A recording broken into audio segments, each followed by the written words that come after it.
ஹல்லேலூயா, ஹalleluya ஹalleluya ஹல்லேலூயா. ஹalleluya. கர்த்தருக்குள்ள எல்லாரும் சந்தோஷமா இருக்கீங்களா? హల్లెలూయా. దేవుళ్ళు అందరూ సంతోషంగా ఉంటున్నారా? ஆண்டவருக்குள்ள யார் யார் சந்தோஷமா இருக்கீங்களோ அவங்க எல்லாம் ஒரு ஹல்லேலூயா சொல்லுங்க. దేవునిలో ఎవరెవరైతే సంతోషంగా ఉంటున్నారో వాళ్ళందరూ హల్లెలూయా చెప్తామా? హల్లెలూయా. சந்தோஷம். கர்த்தருடைய நாமத்துக்கு மகிமை உண்டாகட்டும். దేవుని యొక్క నామానికి మహిమ కలుగును గాక. உங்களை பார்த்ததுல మిమ్మల్ని చూడడంలో எங்களுக்கு ரொம்ப சந்தோஷம். చాలా సంతోషంగా ఉంటున్నది మాకు. கர்த்தர் உங்க மத்தியில దేవుడు మీ మధ్యలో எங்களை கொண்டு வந்ததற்கு நான் நன்றி செலுத்துறேன். మమ్మల్ని ఇక్కడ తీసుకురావడానికి దేవుడు చూపించిన కృపను బట్టి దేవుడికి వందనాలు తెలుపుకుంటున్నాను. உங்க மத்தியில మీ మధ్యలో எங்களை ஒரு சாட்சியாய் நிறுத்தினதற்கு మమ్మల్ని ఒక సాక్షిగా నిలబెట్టినందుకు கர்த்தருக்கு நன்றி. దేవుడికి వందనాలు. எங்களை அன்பா இன்வைட் பண்ண మమ్మల్ని ఇక్కడ ప్రేమతో ఆహ్వానించిన మీ பாஸ்டர் ஃபேமிலிக்கு நான் ரொம்ப நன்றி சொல்றேன். పాస్టర్స్ ఫ్యామిలీకి మా వందనాలు తెలుపుకుంటున్నాను.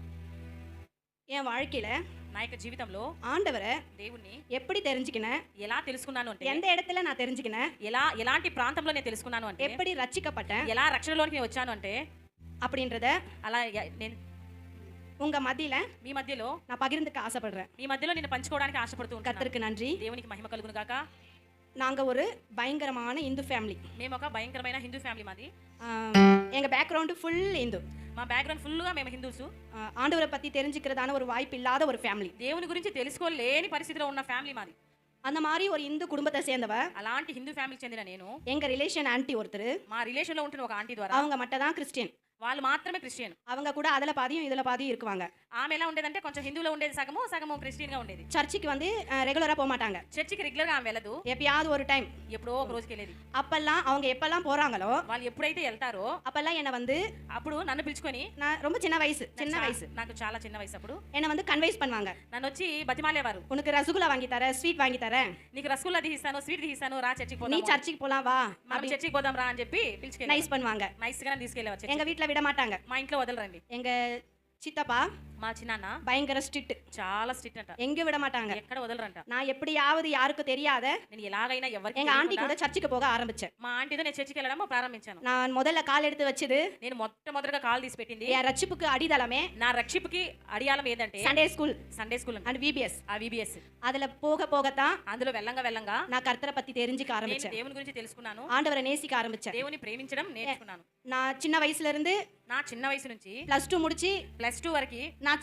சண்டே கிளாஸ்க்கு விபிஎஸ் போயிட்டே இருப்பேன். సండే క్లాస్ కి విబిఎస్ కి எங்க వెళ్ళేదాన్ని. சித்தப்பாக்கு தெரியாத ஓடிடுவேன். మా చిన్నాన్నకి తెలియకుండా వెళ్ళిపోయేదాన్ని. ஒரு டைம் அடியும் அடிச்சிருக்காங்க, அதெல்லாம் போக கூடாது. ఒకసారి అయితే నన్ను కొట్టున్నారు, అదంతా వెళ్ళకూడదు అని. எனக்கு ஏசப்பா எனக்கு ரொம்ப இஷ்டம், நான் போவேன்னு சொல்லிட்டு நான் ఏసయ్య போயிடுவேன். నాకు చాలా ఇష్టం అని చెప్పి దెబ్బలు తిని కూడా నేను వెళ్తానని చెప్పాను. மெயின் நான் ரட்சிக்கப்பட்டதுக்கு காரணம் మెయిన్ నేను రక్షణలోనికి రావడానికి కారణం சண்டே ஸ்கூலும் விபிஎஸ். Sunday school VBS. இப்ப நாங்க ఇప్పుడు మేము அரேஞ்ச் பண்ணிட்டு வந்திருக்கிறதும் ఇప్పుడు అరేంజ్ చేసుకొని వచ్చింది కూడా మేము முக்கியமா சபையில ఈ సంఘంలో நாளைக்கு రేపు விபிஎஸ் கிளாஸ் ஸ்டார்ட் பண்ணும். విబిఎస్ క్లాస్ స్టార్ట్ చేయబోతున్నాం. பிள்ளைங்களை எல்லாரும் கொண்டு வரணும். நீங்க పిల్లలు అందరూ తీసుకురండి రేపు. நான் எப்படி ఆండవரை தெரிஞ்சுக்கணும், నేను ఎలా దేవుని తెలుసుకున్నానో, நான் எப்படி రక్షిக்கப்பட்டனோ, నేను ఎలా దేవుని దగ్గర రక్షణలోకి அதே వచ్చానో போல అదే విధంగా பிள்ளைங்களை எல்லாரும் கொண்டு வரணும். చిన్న పిల్లల్ని కూడా கொண்டு வரணும். తీసుకొని రావాలి అని உங்க மத்தியில మీ మధ్యలో சில சத்திய வார்த்தையை கொண்டு కొన్ని దేవుని యొక్క వాక్యాలని நான் பேச விரும்புகிறேன். మీ మధ్యలో మాట్లాడాలని ఆశపడుచు. நேரம் ரொம்ப கம்மியா இருக்கிறதுனால సమయం చాలా తక్కువగా ఉంది కాబట్టి நான் வசனத்தை நம்பர் மட்டும் சொல்றேன், நீங்க வீட்ல போய் படிச்சுக்கோங்க. వాక్యాన్ని మీకు రెఫరెన్స్ ఇస్తాను, మీరు ఇంట్లో చదువుకోండి. మొదటగా ஆண்டவர் வந்து దేవుడు వచ్చి బైబిల్లో பார்க்கும்போது బైబిల్లో చూసినట్లయితే சிறு பிள்ளைகளை தான் ரொம்ப நேசிக்கிறார். చిన్న పిల్లల్ని చాలా ప్రేమించినట్టుగా మనం బైబిల్లో చూస్తూ ఉంటున్నాం. மத்திய எழுதின சுவிசேஷத்துல మత్తయి రాసిన సువార్తలో 19ஆம் அதிகாரம் 19వ అధ్యాయము 14வது వசனத்துல 14వ వాక్యం చూసినట్లయితే சிறு பிள்ளைகளை என்னிடத்தில் வரவிடுங்கள், அவர்களை தடை செய்யாதிருங்கள், చిన్న పిల్లలు ఆటంకపరచదండి, వాళ్ళు నా దగ్గరికి రానియండి, பரலோக ராஜ்யம் అలాంటి వారికి పరలోక రాజ్యం அப்படியேப்பட்டவர்களுக்குரியதா இருக்கிறது. అది దేవుని కూరినిగా ఉంటున్నది అని ఈ వాక్యం సెలవిస్తుంది. நம்மள யாரை ஒப்பிட்டு ஆண்டவர் பேசுறாரு? మనల్ని దేవుని ఎవరికి మాదిరిగా దేవుడు చూపిస్తున్నాడు? சிறு பிள்ளைகளை ஒப்பிட்டு பேசுறாரு. సిలువని గురించి మనతో మాట్లాడుతుంది.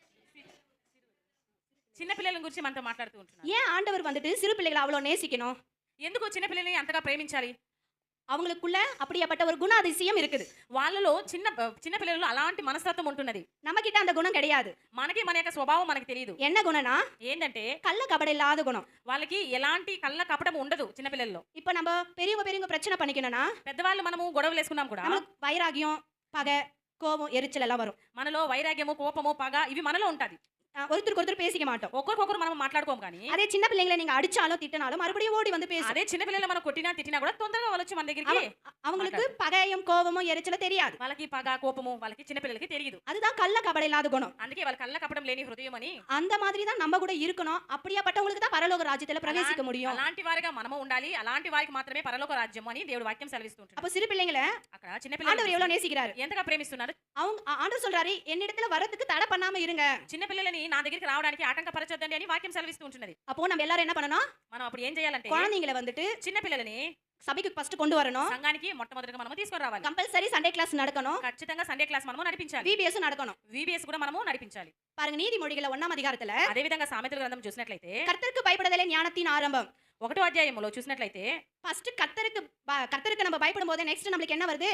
ஞானம் கிடைக்குது. మొట్టమొదటిగా మనం దేవునికి లోబడినప్పుడు మనకి ఏమొస్తదంట? జ్ఞానం వస్తదంట. அப்ப குழந்தைங்களை ஃபர்ஸ்ட் வந்துட்டு கடவுளுக்குள்ள தேவ பயத்துல நம்ம வளர்க்கணும். అప్పుడు మనం ఏం చేయాలి? దేవుని సన్నిధిలో దేవునిలో మనము పెంచాలి. அவங்களுக்கு நெக்ஸ்ட் ஞானம் கிடைக்குது. తర్వాత వాళ్ళకి ఏం దొరుకుతుందంటే జ్ఞానం దొరుకుతుంది. ஞானம் வந்த பிறகு அவங்களுக்கு நல்ல வழி எது கெட்ட வழி எதுன்னு அறிஞ்சுக்க முடியும். జ్ఞానం వస్తేనే ఏది మంచి ఏది చెడు అన్న గ్రహింపు వాళ్ళకి కలుగుతుంది. அதன் பிறகு దాని తర్వాత 8ஆம் அதிகாரம் 8వ అధ్యాయము நீதிமொழிகள் 8ஆம் அதிகாரம் సామెతలు 8వ అధ్యాయము என் மகனே உன் தகப்பன் புத்தியை கேள் உன் தாயின் போதகத்தை தள்ளாதே. సామెతల గ్రంథము 1వ అధ్యాయం 8వ వాక్యం చూసినట్లయితే ஃபர்ஸ்ட் கர்த்தருக்கு பயத்துல வளர்க்கணும். நெக்ஸ்ட் அவங்களுக்கு ஞானம் வரும். அதுக்கப்புறமேட்டுக்கா நம்ம பிள்ளைங்களுக்கு சொல்லி கொடுக்குற புத்திமதிகளை வந்து அவங்க அப்பதான் கேட்குவாங்க. దాని తర్వాత తల్లి జ్ఞానం వస్తుంది, బుద్ధి వస్తుంది, పెద్దలకు లోబడతారు. దాని తర్వాత ఏంటంటే తల్లిదండ్రులు ఉపదేశం అంగీకరించే వారిగా పిల్లల్ని పెంచాలి. இப்ப பிள்ளைங்க கம்மியா இருக்காங்க. ఇప్పుడు పిల్లలు చాలా తక్కువగా ஆனா இருக்கிற ఉన్నారు. 2-3 பிள்ளைங்க கூட இந்த வார்த்தையை கேட்கணும். ఉంటున్న 2-3 పిల్లలు కూడా వాక్యాన్ని వినాలి. உன் தாய் தகப்பனுடைய போதகத்தை தள்ளக்கூடாது. నీ తల్లిదండ్రులు చెప్పే మాటని మీరు తృణీకరించకూడదు. அப்பா அம்மா சொல்லி கொடுக்குறாங்கன்னா அது உண்மையிலே நல்ல வழியா தான் இருக்கும். తల్లిదండ్రులు మనకు నేర్పిస్తారంటే అది ఖచ్చితంగా మంచి మార్గమై ఉంటుంది. இப்ப அப்பா அம்மா பேச்சை கேட்டு நம்ம நடக்கும்போது நம்ம வாழ்க்கை என்ன படும்? சீர்படும். తల్లిదండ్రుల మాట మనము విని ముందుకు నడిచినట్లయితే మన జీవితం ఎలా ఉంటుందండి? సన్మార్గంలో. அதே நீதிமொழிகள்ல 1ஆம் அதிகாரம் 9ஆம் வசனத்துல అదే సామెతల గ్రంథం 1వ అధ్యాయం 9వ వాక్యం చూసినట్లయితే அப்பா அம்மா பேச்சை கேட்கும்போது తల్లిదండ్రుల మాట వింటే ఎలా ఉంటుంది உன் అంటే சிரசுக்கு அலங்காரமும் உன் கழுத்துக்கு சரப்பணியுமா இருக்கும். నీ తలకు సొగసైన మాలికయు నీ కంఠమునకు హారమునై ఉండును. அதுக்கு அர்த்தம் என்னன்னா దానికి అర్థం ఏంటంటే உங்க அப்பா அம்மா பேச்சை நீங்க கேட்கும்போது మీరు తల్లిదండ్రుల మాట విన్నట్లయితే உங்க வார்த்தை உங்க வாழ்க்கை మీ యొక్క జీవితం ఎలా ఉంటుంది అంటే சீர்படும். మంచి మార్గంలోకి ఉంటుంది. அலங்காரமா இருக்கும். అది ఎలా ఉంటుందంటే ఒక అలంకారమైన కంఠభూషణం లాగా அப்பதான் ఉంటుంది. பாக்க நல்லா இருக்கும். అది చూడడానికి చాలా రమ్యంగా ఉంటుంది. அதே வசனத்துல అదే వాక్యంలో கெட்ட குமாரன் என்ன செஞ்சான்? ఆ చెడ్డ కుమారుడు మనం చూసినట్లయితే அப்பா అమ్మ பேச்சை கேட்கல. తల్లిదండ్రుల మాటలు அவன் విననివాడు. வாழ்க்கை ఆయన యొక్క జీవితం ఎలా అయిపోయింది? சீர்கெட்டு போச்சு. నాశనం అయిపోయింది. அதனால దానివల్ల அப்பா అమ్మ பேச்சை கேட்டு తల్లిదండ్రుల మాట విని நடக்கணும். మనము నడవాలి. அடுத்தது అలాగే చూసుకున్నట్లయితే పేరెంట్స్ங்களுக்கு పేరెంట్స్ కి ఇప్పుడు ఇంతవరకు మనం చిన్నపిల్లల గురించి విన్నాము. చిన్నపిల్లలు ఎలా ఉండాలి అని చూసాము. ఇప్పుడు తల్లిదండ్రులు మనం ఎలా ఉండాలి చూద్దాం. பிள்ளையை நடத்த வேண்ட வழியில పిల్లలను నడవవలసిన త్రోవలో நடத்தணும். మనం నడిపించాలి. அவன் முதிர் வயதிலும் விடாதிருப்பான். వాడు పెద్దవాడైనప్పుడు అందులో నుంచి తొలగిపోకుండా ఉంటాడంట. நம்ம பிள்ளைங்களை கேர்லெஸ்ஸா விடக்கூடாது. మన పిల్లల్ని మనము కేర్లెస్ గా వదలకూడదు. அவங்கள கவனிச்சிட்டே இருக்கணும். వాళ్ళే ఒక చూపు వాళ్ళ మీద మనము పెట్టి వాళ్ళ పెంచాలి. இப்ப வீட்ல இருக்கும்போது கூட ఇప్పుడు మనం ఉన్నప్పుడు కూడా తల్లిదండ్రులు ఉన్నప్పుడు కూడా எப்பப்பா அவங்க சேஞ்ச் ஆவறாங்க, ఎలా వాళ్ళు చేంజ్ అవుతూనే ఉంటారు. எந்த வழியில சேஞ்ச் ஆவறாங்க, ఏ మార్గంలో వాళ్ళు వెళ్తుంటున్నారు அத பேரண்ட்ஸ்ங்க கலெக்ட் பண்ணணும். అది తల్లిదండ్రులుగా మనము కరెక్ట్ చేయాలి. நம்மளுக்கு ஃப்ரீயா இருந்தா போதும். మనకి ఫ్రీగా ఉంటే చాలు. அதனால கேர்லெஸ்ஸா விடக்கூடாது. దానివల్ల మనం పట్టించుకోకుండా వదలకూడదు పిల్లల్ని. சில பேரண்ட்ஸ்ங்க కొంతమంది తల్లిదండ్రులు ఎలా ఉంటారు? குழந்தைகளை சபைக்கு கொண்டு வரும்போது டிஸ்டர்பா இருக்குதுன்னு வீட்ல விட்டுட்டு வந்துருவாங்க. పిల్లల్ని సంఘానికి తీసుకురావడం డిస్టర్బెన్స్ గా ఉంటుందని ఇంట్లోనే వదిలేసి వచ్చేసేవారు. அந்த மாதிரி செய்யக்கூடாது. మనం అలా చేయకూడదు. நெக்ஸ்ட் మరి తర్వాత அந்த చూసుకున్నట్లయితే சின்ன பசங்களுக்கு ఆ చిన్న పిల్లలకి நீங்க கத்து கொடுக்குற அந்த நல்ல ஆலோசனைகள் మీరు నేర్పించే ఆ మంచి ఆలోచనలు வயசு ஆவற வரைக்குமே அது அவங்கள பாதுகாக்கும். వయసు అయినా కూడా అందులో నుంచి తొలగిపోకుండా పిల్లలు ఉంటారంట. அதே நீதிமொழிகள்ல అదే సామెతల గ్రంథం చూసుకున్నట్లయితే 1ஆம் அதிகாரம் 15வது வசனத்துல 1వ అధ్యాయం 15వ వాక్యం చూసుకున్నట్లయితే பிரம்பும் கடிந்து கொள்ளுதலும் ஞானத்தை கொடுக்கும். నా కుమారుడా నీవు వారి మార్గంలో పోకము, వారి త్రోవల యందు నడవకుండా నీ పాదములు వెనుకకు తీసుకొనుము. தன் இஷ்டத்திற்கு விடப்பட்ட பிள்ளையோ తన ఇష్టానికి వదిలేసిన బిడ్డలు ఎలా అయిపోతారంటే தன் தாய்க்கு வெட்கத்தை உண்டு பண்ணுகிறான். తన తల్లికి అవమానాన్ని తెచ్చే బిడ్డగా ఉండిపోతారు. ஆண்டவரே சொல்றாரு பிள்ளைங்களை அடிச்சு வளர்க்கணும். దేవుడే చెప్తుంటున్నారు పిల్లల్ని కొట్టి పెంచాలి. எப்படி அடிக்கணும்னா ఎలా కొట్టాలి అంటే இஷ்டத்துக்கு அடிக்க கூடாது. మన ఇష్టం వచ్చినట్లు కొట్టకూడదు. பெரம்பலை எடுத்து ஒரு 2 அடி அடிக்கணும். కర్ర తీసుకొని కాళ్ళకే కొట్టాలి. அதிலே கண்டிச்சு வளர்க்கணும். అది మనము ఖండించి పిల్లల్ని పెంచాలి. நீங்க அடிச்சு வளர்க்கறதுனால మీరు కొట్టి పెంచడం వల్ల பிள்ளைங்களுக்கு ஞானம் வரும். పిల్లలకి జ్ఞానం వస్తుంది. நெக்ஸ்ட் தவறு செய்யக்கூடாதுன்னு பயம் வரும். ఇంకొకసారి అలా చేయకూడదు అన్నది వాళ్ళకి తెలియపరుస్తాం మనము. தன் இஷ்டத்துக்கு விடப்பட்ட பிள்ளையோ తన ఇష్టానుసారంగా వదిలిపెట్టిన బిడ్డలు ఎలా ఉంటారంటే பாவத்துல போய் முழுகிடுவாங்க. పాపంలో పడిపోతారు. நெக்ஸ்ட் నెక్స్ట్ பேரண்ட்ஸ்ங்களுக்கு அவமானம் வரும். నెక్స్ట్ తల్లిదండ్రులకి చాలా అవమానం. அதனால కాబట్టి பிள்ளைகளை పిల్లల్ని நடத்த வேண்டிய வழியில నడపవలసిన మార్గంలో நம்ம நடத்தணும். మనము నడిపించాలి. கேட்ட வசனத்தை வந்து இங்கே விட்டுட்டு போக கூடாது. ఇక్కడ విన్న వాక్యాన్ని ఇక్కడే వదిలేసి మనము వెళ్ళకూడదు. ఆచరణలో இப்ப పెట్టేవారు. கர்த்தர் உங்களுக்காக దేవుడు మీ కొరకు கொடுத்த இந்த வார்த்தையை ఇచ్చిన ఈ వాక్యాన్ని இருதயத்திலையும் మీ హృదయంలో மைண்ட்லயும் మీ యొక్క మనసులో ஏற்றுக்கணும். పెట్టుకోవాలి. இனி இந்த சத்தியத்தின்படி வாழ நம்மள ఇక మీదట ఈ వాక్యాన్ని పెట్టి మనము జీవించలాగున ஆண்டவர்கிட்ட அர்ப்பணிக்கணும். దేవుని దగ్గర మనము ఒప్పుకోవాలి.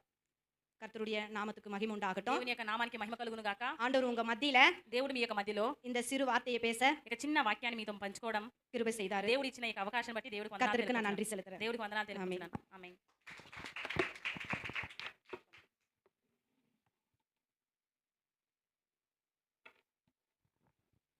హల్లెలూయా. మనం ఇంతవరకు వాక్యం విన్నాం కదా, బాగుందా?